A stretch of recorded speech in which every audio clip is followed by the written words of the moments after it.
Tá, muito obrigado, Ana Margarida. Bom, eu quero agradecer ao Rui sempre tão amáveis convites, estas palavras tão exageradas, mas muito amáveis, claro que sim. Agradeço muito também aos presentes, que muitos já conhecia, outros que conhecia virtualmente, mas isso já é quase um conhecimento também. Já não sei bem qual é a diferença entre conhecer pessoalmente e conhecer virtualmente. Acho que as coisas estão cada vez mais difusas e às tantas esses conhecimentos são tão importantes como os conhecimentos cara a cara. Eu não sei como é que querem fazer esta sessão, se o que é que eu devo fazer, se querem. Não gosto muito de falar assim das minhas coisas, não. Fazer umas considerações iniciais, mínimas, nem que sejam, e depois as pessoas passamos a palavra aos amigos, amigas. Sim, eu curiosamente escrevi estes dois livros, são ambos livros sobre guerra.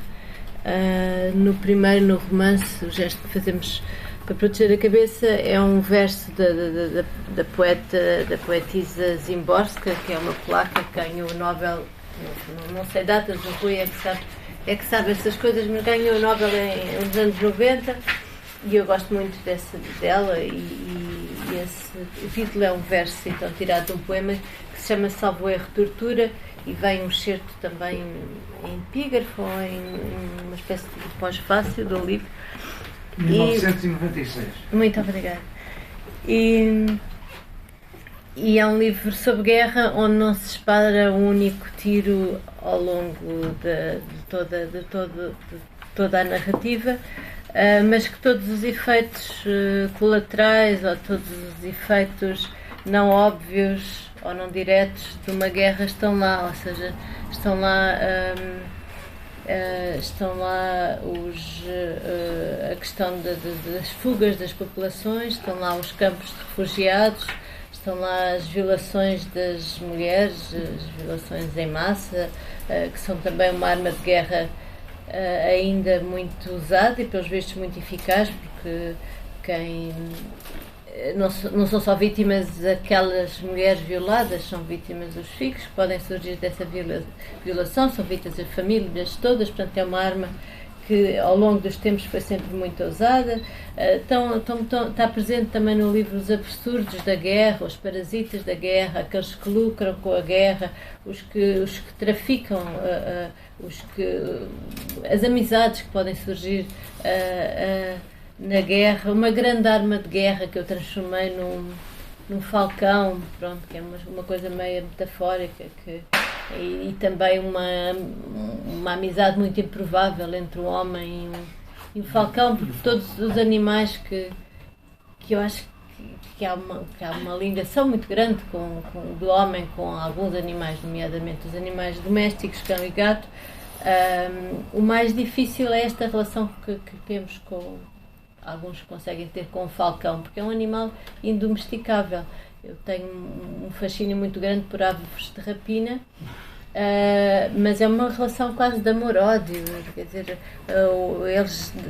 o falcão depende do seu tratador, ao mesmo tempo odeia, mas ao mesmo tempo é uma relação muito... Eu estive a estudar isso para escrever o livro e sempre me fascinou muito como é que...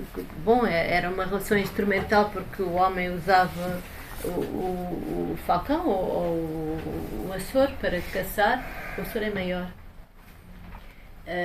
Mas às vezes essas aves tinham caprichos e recusavam a comida e fugiam e não apareciam e, portanto, reagiam muito à domesticação e são máquinas de matar mesmo naturais, porque têm uma capacidade de um olhar quase como se fossem uns binóculos, conseguem detectar movimento a uma longuíssima distância, conseguem detectar pequenos pontos, pequenos coelhinhos quando estão lá em cima e atiram-se a pique e caçam. Pronto, isto é a minha máquina. Em vez de ser um míssil, usei um falcão para no fundo, numa lógica metafórica que acaba por estar só na minha cabeça.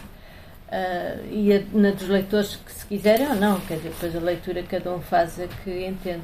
E são todos estes efeitos da guerra, estas separações, esta dor, estas perdas, que são relatadas no livro, no tal romance, que se passa todo ele em 48 horas. Há um homem que chega e um homem que parte, em 2 entardeceres, e depois além da hostilidade dos homens para com os homens, não é? O homem é o lobo do homem, enfim. Porque tudo se passa nos anos 30, na altura da Guerra Civil Espanhola, mas nós cá em Portugal só apanhamos os ecos, os estrondos, as fugas, os estrangeiros que apareciam aqui e não se sabia bem de onde é que eram, fugitivos, os mortos que apareciam a boiar nos rios, mas apanhamos as populações de fronteira, e o livro passa-se no Alentejo,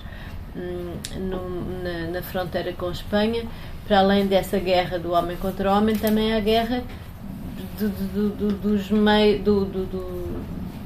do ambiente, da terra, do clima, dos meios da natureza contra o homem, não é? Portanto, há 2 populações antagónicas que não são compatíveis. Uma que vive numa terra em que há extrema seca, que são os tais refugiados, digamos assim, em que as mulheres não podem ter cabelos, os cabelos estão sempre, há tanto vento que os cabelos estão sempre revoltos, as saias sempre levantadas, os pintos têm que estar atados às patas da galinha para não voarem. Portanto, não há qualquer possibilidade de ser arável, porque o vento leva tudo. É um sítio extremamente desconfortável, há barulhos nas portas, está sempre a bater. É um sítio extremamente agreste. E depois há um sítio mais confortável, que é o sítio dos contrabandistas, meios contrabandistas de homens e de coisas, que é um sítio oposto, que é um sítio quase pantanoso, que também existiu no Alentejo, onde chegou a haver muito paludismo, e então também é um sítio agreste, porque as pessoas têm que sobreviver no meio daquela umidade excessiva e com aquelas contingências de viver num ambiente úmido, cheio de cogumelos e fungos e mosquitos, sei lá, já nem me lembro bem como é que era, mas era um ambiente assim. Depois acontecem muitas coisas. Enfim, se me quiserem fazer perguntas eu respondo. Agora também não me lembro bem do que é que eu possa dizer, mas é um livro sobre guerra, onde não se fala propriamente de guerra. O outro livro, o de contos, eu gosto muito de dizer, tento sempre dizer isto, porque eu detesto estes oportunismos. Há bocadinho o Rui estava a falar e eu estava a pensar, bem, tantos livros, tantas árvores dizimadas. Tantos livros, é isso. Eu detesto aquele tipo de oportunismo, não lhe chamaria literário, mas editorial, não é? Em que já passámos por várias vagas. Tivemos a vaga dos meninos feiticeiros, e depois os portugueses também, em todo o mundo, com certeza, estavam a escrever livros tipo Harry Potter. E depois tivemos a vaga das sombras, tivemos a vaga dos códigos, não sei se recordam, depois tivemos a vaga dos policiais nórdicos, agora temos Auschwitz, e por fim, depois de Auschwitz já ninguém aguenta. No outro dia o Zimmler dizia-me, num podcast, dizia-me, já só falta fazer já o irmão de Auschwitz, as costureiras de Auschwitz, o violinista de Auschwitz, já só falta, ele dizia, o bacalhau, carteiro, já só falta o bacalhau de Auschwitz. E de facto eu até disse, não dei ideias, porque de facto qualquer dia aparece o bacalhau de Auschwitz. O que eu acho que aí até me custa particularmente, porque quer dizer, estão-se a aproveitar de uma desgraça e enfim, daquele terror, daquele holocausto, para vender esses tais livros. E agora parece que são as biografias. Estamos na fase das biografias e não só autobiografias, essas mais raras, mas biografias de personalidades. Não sei se já repararam, agora o Rui com certeza tem mais essa noção, porque recebe esses livros todos diariamente ou semanalmente, e a mim não me interessa nada, não me interessam muito as personalidades. Aliás, fiz questão de não falar de personalidade nenhuma conhecida, porque quando eu fiz estes contos sobre guerra, antes de instalar a guerra na Ucrânia, portanto não foi, era aí que eu queria chegar, não foi um oportunismo editorial nenhum, não foi para as pessoas pensarem, o que está a dar agora é guerra, vou escrever um livro sobre guerra. Tanto que aqueles outros escritores que resolveram escrever livros sobre pandemia, agora sai um livro sobre pandemia e ninguém quer saber. Já estamos na fase da guerra. Portanto, isso nunca dá bom resultado. Isso, tentar adivinhar o que é que está a dar na próxima, o que é que vai estar a dar na próxima estação primavera-verão, nunca é bom resultado, nunca dá bom resultado. E, portanto, eu gostava que soubessem que este livro foi escrito muito antes de eu sequer sonhar, porque não estava tão atenta como devia estar aos casos de Donbass e se calhar não prestava assim tanta atenção, pensava, há uma coisa entre eles, entre os ucranianos e os russos, de facto não estava muito atenta ao que se passava a partir de 2014, penso eu, que as coisas se agudizaram. Já antes, 2008.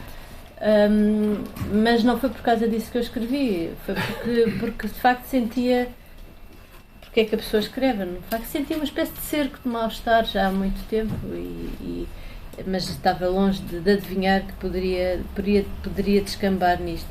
Então escrevi vários contos de guerra, e chamei da guerra, porque para mim são todas iguais. E o que me interessava são os anónimos, são as pessoas que estão nestes lugares mal situados, não é? Não há lugar mais mal situado do que estar no meio de um sítio onde nos caem bombas, ou no meio de uma linha de batalha, não é? De frente de batalha. E então, uns são contos sobre a Segunda Guerra Mundial, outros são contos sobre as invasões francesas, outros são contos sobre a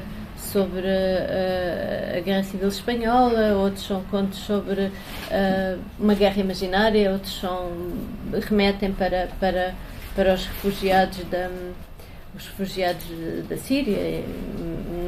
Acho que nunca localizo exatamente. Não tive isso, eu ontem falei disso, por uma espécie de cobardia literária não tive coragem de escrever nenhum conto sobre a guerra colonial, não só porque acho que grandes escritores que já o fizeram, como o Lobo Antunes, ou o João de Melo, ou Lídia Jorge, em várias perspectivas, e tão bem, e porque há pessoas ainda vivas, e porque há pessoas que ainda que estiveram lá. Pronto, na verdade é isso. Era basicamente isto que eu tinha para dizer inicialmente. Estou a vosso dispor, se caso tenham alguma questão. Muito obrigado. Vamos então passar